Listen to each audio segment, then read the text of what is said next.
भाष्यकार श्री रामानुज स्वामी जी महाराज, जब उनको श्री वैष्णव दीक्षा प्राप्त हुई और अष्टाक्षर गुरु मंत्र उनके कान में जब बोला गया, उनको चैन नहीं पड़ा। 18 बार गए और जाकर के गुरुदेव से पूछा कि इस गुरु मंत्र का अर्थ बताइए, मुझे इस गुरु मंत्र का अर्थ बताइए, इसकी व्याख्या कीजिए, इसका भाव बताइए।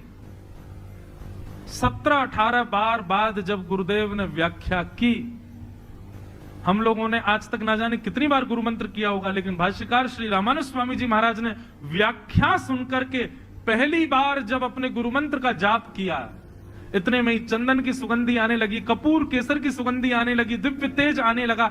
तभी रामानुजाचार्य जी ने नेत्र खोल करके देखा तो एक बार के गुरु मंत्र के जाप से ही शंख चक्र गदा पद्मधारी श्रीमन नारायण उनके सामने प्रकट हो गए, केवल एक बार के गुरु मंत्र के जाप से। और उसके बाद रामानुज स्वामी जी ने उनको प्रणाम नहीं किया। भक्तमाल जी में श्री नाभा गोस्वामी जी कहते हैं, गोपुर हुए आरूढ़ उच्च स्वर मंत्र उच्चारो। श्री रंगम के गोपुरम पर चढ़ गए रामानुज स्वामी जी, और जिस गुरु मंत्र को दूसरे को नहीं बताना चाहिए, उस अष्टाक्षर गुरु मंत्र को जोर जोर से चिल्लाने लगे। सबने आकर के रोका, अरे क्या कर रहे हो, गुरु मंत्र गोपनीय रखा जाता है, सबको नहीं बताते हैं, आप पूरे दुनिया को चिल्ला के बता रहे हो। तो रामानुज स्वामी जी कितनी अच्छी बात कहते हैं, बोले जिस मंत्र से साक्षात भगवान के दर्शन हो जाते हैं उसको मैं गोपनीय नहीं रख सकता, इसको तो मैं पूरी दुनिया को सुना दूंगा, ताकि सबको ठाकुर जी का दर्शन हो जाए, ताकि सबको ठाकुर जी का साक्षात्कार हो जाए।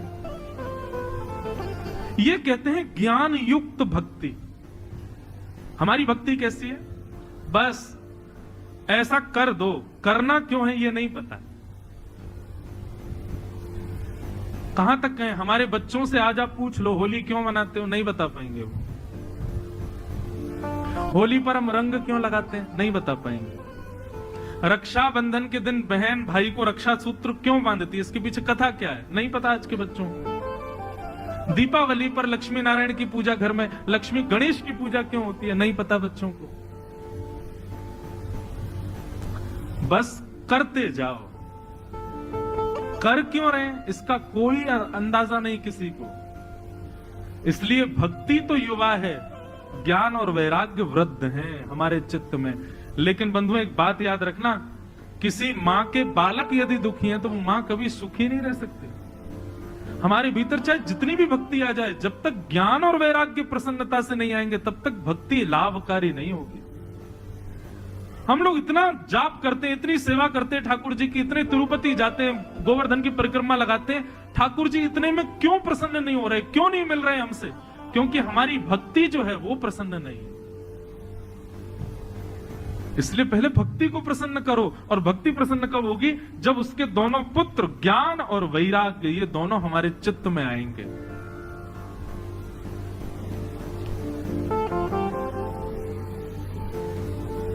अब दूसरी बात,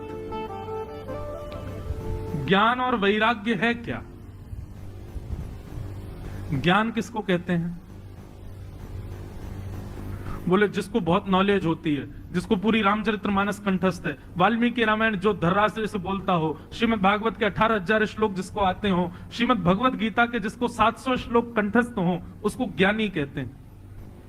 जो थ्रू आउट संस्कृत में बोलता हो, थ्रू आउट इंग्लिश में बोलता हो, इसको हम ज्ञानी कहते हैं। हमारी नजरों में वो ज्ञानी, यदि हमारी नजरों में ये ज्ञानी, तो बहुत अच्छी बात है कि आज रावण नहीं है, नहीं तो हम सबसे पहले उसी को ही ज्ञानियों की पदवी दे देते। भाई इससे बड़ा ज्ञानी कोई नहीं है।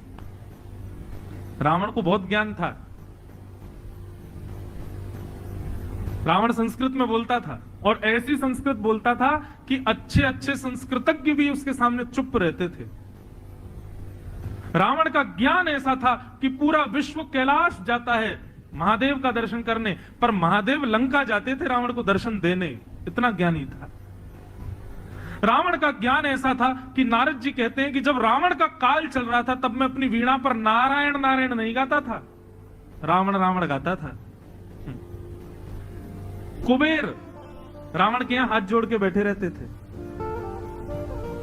अगर वर्षा ऋतु आ गई है और रावण का मन नहीं है कि वर्षा हो, तो इंद्र की मजाल नहीं कि लंका पर बरस जाए। लेकिन कोई भी ऋतु चल रही हो और रावण का मन है कि भैया आज तो वर्षा होनी चाहिए, तो इंद्र को अपने 100 काम छोड़ के जाना पड़ेगा, लंका पर वर्षा करनी पड़ेगी। ये देवता उसके अधीन थे। क्यों? क्योंकि वो ज्ञानी था, क्योंकि उसके पास बहुत बल था, ज्ञान का भी बल था, शारीरिक बल था, धन का बल था। ज्ञानी बहुत था रावण। अगर ऐसा ज्ञान होना आप ज्ञान कहते तो आप गलत हो। ये ज्ञान नहीं। ऐसा ज्ञान किस काम का? लाखों वर्ष पहले रावण मर गया, आज तक उसका पुतला जलाते हैं हम लोग। ऐसा ज्ञान किस काम का? ज्ञान किसे कहते हैं? श्रेष्ठ ज्ञान कहते हैं विवेक को। किसको? विवेक। और विवेक का मतलब क्या होता है? सही और गलत की पहचान, इसको विवेक कहते हैं। ये ज्ञान श्रेष्ठ है।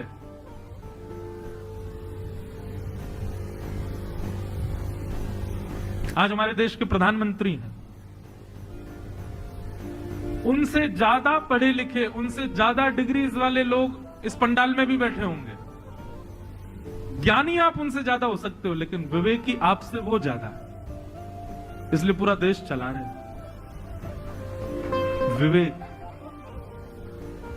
स्वामी विवेकानंद, उनका नाम नरेंद्र था, लेकिन विवेकानंद रामकृष्ण परमहंस ने रखा ही इसलिए क्योंकि वो ज्ञानी से ज्यादा विवेकी थे। क्या रावण को नहीं पता था कि सीता जी का हरण करना गलत है? पता था, उसको ज्ञान था, लेकिन विवेक नहीं था उसके जीवन में, इसलिए जानते हुए भी हरण करके लेके गया। अब बात आती है, महाराज जी ये विवेक ज्ञान कहलाता है, तो ये विवेक आता कैसे है? गोस्वामी तुलसीदास जी कहते हैं, बिनु सत्संग विवेक न होई, बिनु सत्संग विवेक न होई, राम कृपा बिन सुलभ न सोई, राम कृपा बिन सुलभ न सोई, बिनु सत्संग विवेक न होई। बिना ये जो आप और मैं कर रहे हैं सत्संग, इसके बगैर विवेक नहीं हो सकता। आप चाहे कितनी भी पोथी पढ़ पढ़ जगमुआ पंडित भया ना कोय, ढाई आखर प्रेम का पढ़े सो पंडित हो। आप कितना भी पढ़ लीजिए, पढ़ने से आप ज्ञानी बन जाओगे, लेकिन सत्संग से आप विवेकी बनोगे। जैसे कि बहुत ध्यान से सुनिए सब लोग, हमारी कथा आती है, सिर्फ मन में आती है तो बस बोलने का मन होता है, तो आप लोग सुनो बस। जैसे सब्जी की पहचान तो है आपको, करेला में ये होता है, घिया में ये होता है, आलू में ये होता है, लेकिन बनाना नहीं आता। कद्दू बड़ा पौष्टिक होता है, घिया की सब्जी खानी चाहिए, तोरई बहुत अच्छी होती है, आलू का स्वाद बढ़िया होता है, टमाटर अरे ये ऐसे एनर्जी बढ़ाता है, और खीरा खाने चाहिए उससे ये होता है, आदि आदि। आपको ये नॉलेज तो है कि सब्जी से क्या होता है, आपके सामने लाके रख दी जाए तो लो बनाओ खाओ, बनाना नहीं आता हम पे। हम लोग ऐसे ज्ञानी हैं, हमारे पास सब्जी तो है लेकिन हमको बनाना नहीं आता। सत्संग क्या करता है? जो ज्ञान आपके पास है उस ज्ञान को बनाना कैसे है, उस ज्ञान से लाभ कैसे लेना है, उस ज्ञान से विवेक कैसे प्राप्त करना है, ये सत्संग सिखाता है।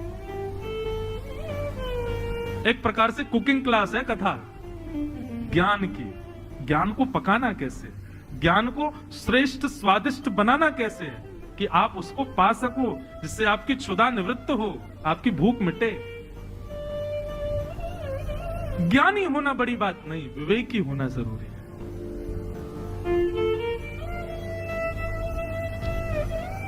भक्ति में यदि ज्ञान रूपी विवेक नहीं होगा तो भक्ति आपको लाभकारी नहीं होगी।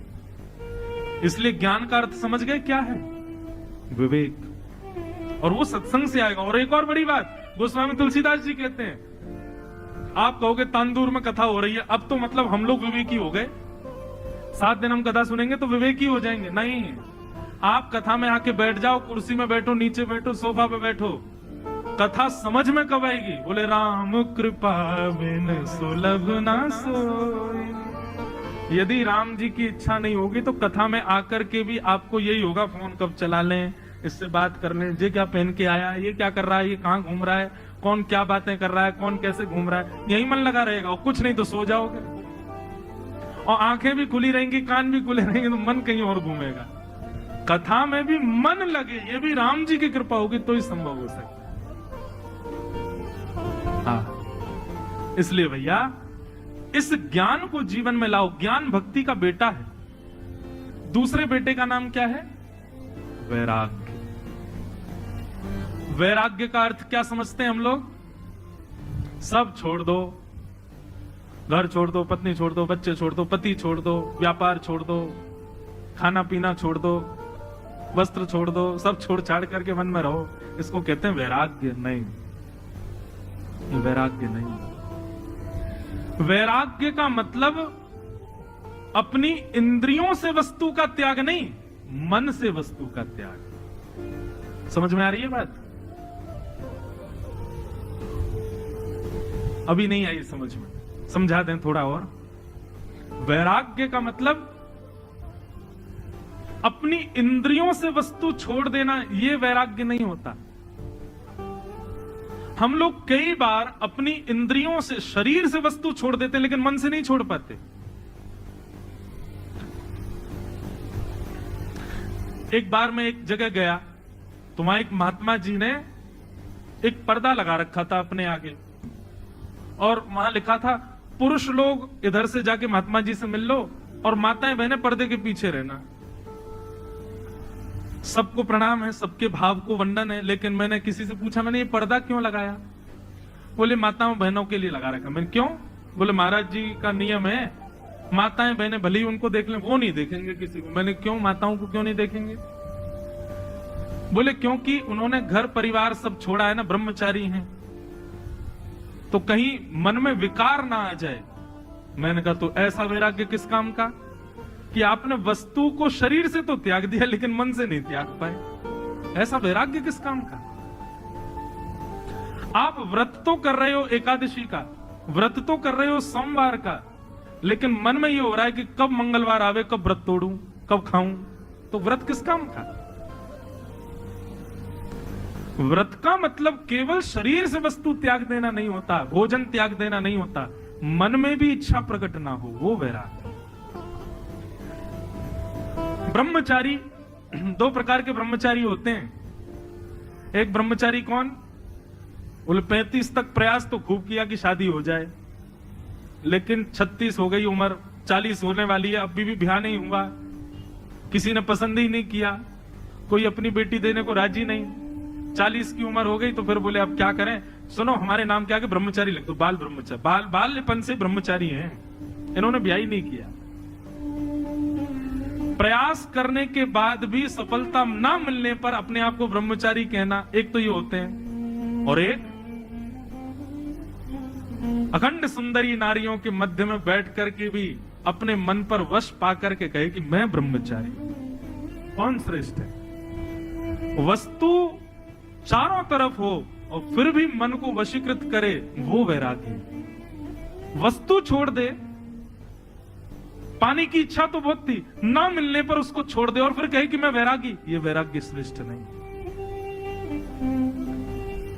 मेरी दृष्टि में जो सब छोड़ के वन में चला गया वो वैरागी नहीं, सबके बीच में रहते हुए भी मन से वन में है, वो वैरागी है, वो विरक्त है, वो श्रेष्ठ है। इसको कहते हैं वैराग्य। ये भक्ति के दो पुत्र हैं, ज्ञान और वैराग्य। इनका जीवन में होना बहुत जरूरी है, तभी आपकी भक्ति लाभकारी होगी। नहीं तो आप कितनी भी मालाएं फेरते रहो, भक्ति प्रसन्न नहीं होगी तो ठाकुर जी भी प्रसन्न नहीं हो पाएंगे। भागवत जी यही करते हैं बंधुओं, भक्ति सिखाने का विषय नहीं, भक्ति सबको आती है। एक नास्तिक व्यक्ति भी जब भयावह कोई दृश्य आता है, वो भी हे भगवान, ओ माय गॉड, उसके मुख से भी भगवान नाम तो निकल ही जाता है। मतलब भक्ति नहीं सिखानी है, सिखाना ज्ञान और वैराग्य है, ताकि भक्ति प्रसन्न हो, और वो श्रीमद् भागवत करते हैं। ज्ञान और वैराग्य कैसे दोनों युवान हों। नारद जी महाराज से प्रार्थना की। श्री नारद जी महाराज ने कहा, भक्ति महारानी तुम चिंता मत करो, मैं कोई उपाय ढूंढता हूं तुम्हारे ज्ञान और वैराग्य को युवा करने का। नारद जी महाराज भ्रमण करते हुए बद्रीनाथ गए। बद्रीनाथ में भगवान के प्रथम अवतार सनक सनंदन सनातन सनत कुमारों से मिले और उनसे जाकर के कहा, महाराज भक्ति के पुत्र ज्ञान और वैराग्य युवा कैसे होंगे। तब सनत कुमारों ने एक बहुत सुंदर युक्ति बताई। क्या कि सत्कर्म सूचको नूनम ज्ञान यज्ञ स्मृतो बुधई श्रीमद्भागवतालाप सतु गीत सुकादिभिः। हे नारद जी, आप यदि भक्ति के पुत्रों को युवान करना चाहते हो तो एक ही सत्कर्म कर सकते हो। क्या? बोलो श्रीमद् भागवत की कथा कराओ। श्रीमद् भागवत की कथा होते ही ज्ञान और वैराग्य तुरंत युवान हो जाएंगे। नारद जी महाराज हंसने लगे। क्यों? बोले महाराज मैंने भक्ति के पुत्रों को वेद सुना दिए, ऋग्वेद, यजुर्वेद, सामवेद, अथर्ववेद। मैंने गीता का पाठ सुना दिया, मैंने उपनिषदों का पाठ सुना दिया। जो काम वेद नहीं कर पाया, उपनिषद नहीं कर पाया, गीता जी नहीं कर पाई, वो काम भागवत जी कर देंगी। कोई नापतोल वाली बात नहीं है, सब अपनी जगह श्रेष्ठ हैं। लेकिन यहां पर सौनकादि ऋषि कहते हैं, नारद जी वेद वृक्ष हैं और श्रीमद् भागवत उस वेद रूपी वृक्ष का फल है। भूख लगने पर वृक्ष नहीं खाया जाता, फल खाया जाता है। जन्म फल को वृक्ष ही देता है, रस फल में वृक्ष से ही आता है, फल को फल वृक्ष ही बनाता है। लेकिन जो काम फल करता है वो वृक्ष नहीं कर पाता। यदि आप चाहते हो कि ज्ञान वैराग्य पुष्ट हो तो वेद काम नहीं कर पाएंगे, वेदों से उत्पन्न होने वाली श्रीमद् भागवत करेगी। एक बात कहूं बंधु, श्रीमद् भागवत की कथा से कभी कोई फल मत मांगना। आज पहला दिन है, अगर आप मन में सोच के बैठे हो तो हम कथा सुने इससे ये हो जाए, नहीं। श्रीमद् भागवत की कथा से कोई फल मत मांगिएगा। क्यों? क्योंकि श्रीमद् भागवत कथा स्वयं एक फल है। आपके तांडूर में ये कथा हो रही है, सारड़ा परिवार के द्वारा हो रही है, आप सब लोग इस कथा को सुन रहे हो, ये आपके पूर्व के किए सत्कर्मों का फल ही मिल रहा है आपको। श्रीमद् भागवत सुनना एक फल है, इससे फल नहीं मांगा जाता। फल से फल नहीं मांगते, फल से रस मांगते। फल से बीज मांगा जाता है, फल से रस मांगा जाता है, फल से भूख की निवृत्ति मांगी जाती है, फल से फल नहीं मांगा जाता। कथा सुनना स्वयं एक फल है। और आप कहोगे महाराज जी कौन से कर्म का फल है? तो एक जन्म नहीं, बहुजन्म समर्जितेन। आपने जितने भी मानव जन्म लिए हैं, उन सब मानव जन्मों में जितने सत्कर्म किए, उन सब सत्कर्मों का फल है कि आप कथा करवा रहे हो और कथा सुन रहे हो। ये कथा सुनना फल है, कथा से फल मत मांगना। तो क्या मांगे? बोले श्री कथा से गोविंद को मांगो, भागवत जी की कथा से श्री कृष्ण को मांगो, भागवत जी की कथा से श्री वेंकटेश भगवान को मांगो, भागवत जी की कृपा से श्री लक्ष्मी नारायण भगवान को मांगो। इसके अलावा कोई फल मत मांगना, और मांगोगे भी तो पूरा होगा नहीं, हमें पता है। भागवत जी से तो ठाकुर जी को मांगो। वेद रूपी कल्प वृक्ष का फल है श्रीमद् भागवत। ऐसी भागवत जी की शरण में भैया आ जाओ। नारद जी महाराज को सनत कुमारों ने कहा, ज्ञान वैराग्य को पुष्ट करना चाहते हो, भागवत की कथा कराओ। किससे कराऊं? नारद जी बोले। सनत कुमार बोले अच्छा व्यास ढूंढ लो। नारद जी बोले आपसे अच्छा व्यास नहीं मिलेगा, आप ही कथा सुना दो। तो गंगा द्वार समीपे तू तटमानंद नामकम, गंगा द्वार यानी कि हरिद्वार के समीप ऋषिकेश के पावन वन में गंगा जी के तट पर सनक सनंदन सनातन सनत कुमारों ने प्रथम भागवत की कथा की। देवी पधारी, देवता पधारे, ऋषि पधारे, गंधर्व पधारे, संत पधारे, लाखों की तादाद में श्रोता आए। और तभी उस कथा में भक्ति, ज्ञान, वैराग्य तीनों पधारे। जैसे ही भक्ति, ज्ञान, वैराग्य ने कथा पंडाल में प्रवेश किया, ज्ञान और वैराग्य जो वृद्ध हो चुके थे, कथा में आते ही धीरे धीरे धीरे धीरे युवा होने लगे, बिल्कुल बालकों जैसा उनका रूप होने लगा, नाचने लगे, आनंद करने लगे, नारद जी महाराज जय जयकार करने लगे। ये भागवत जी की क्षमता है कि अत्यंत वृद्ध हुए ज्ञान और वैराग्य को भी युवान कर दिया। ऐसी भागवत की कथा। बोलो भागवत महापुराण की जय। तो आपके भीतर भक्ति जगेगी कथा सुनने से नहीं, ज्ञान और वैराग्य जगेंगे। ऐसी भागवत की कथा है। इस भागवत के महात्म को हम लोग श्रवण कर रहे हैं। अभी इस